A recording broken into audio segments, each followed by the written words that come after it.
One, Lance Hornby and Terry Koshin of the Toronto Sun here at Scotiabank Arena. And Terry, last night the Maple Leafs clinched a playoff spot. We're going to have to see now how they utilize their lineup. There's a couple of changes. Morgan Riley, Jake Muzzin out tonight. How much more of this are we going to see in the last 7 or 8 games down the stretch? Well, you know, we asked Keith about it, Sheldon Keefe about it before the game, Lance, and I figured it'd become a thing now, almost, in the last 7 or 8 games. But he was saying it might not happen that way. Tonight's last night of the back-to-back, so they don't have any more of those the rest of the season. There's actually a 3-day break, if I'm not mistaken, the next couple of weeks. So the games are spaced out enough that we might not see this again. But with, like you say, Riley, Campbell, Muzzin, and Foligno getting maintenance days tonight, gives some other guys like Ben Hutton, Timothy Liljegren a chance to come in and make an impression.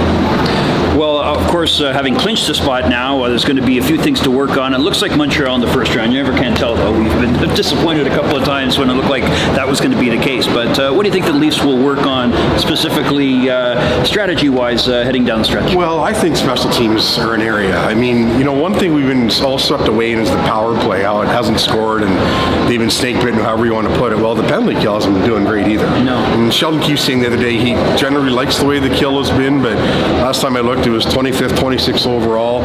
You got to somehow get that to be a little more consistent going into the playoffs, because it's going to be key once the puck drops, even if it is the Canadiens in the first round.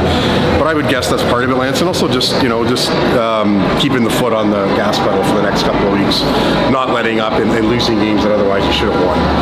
What do you think will happen with Frederik Andersen? He's sort of the mystery man in all this. Do you see him getting a couple of games and maybe appearing somehow in playoffs and reestablishing himself to a degree? Well, in a perfect world, if they didn't have a salary cap or salary cap issues, you'd think you'd see Freddie in there by, May 14th is the last game? Yeah. At least for a couple of starts. We'll have to see how that all plays out.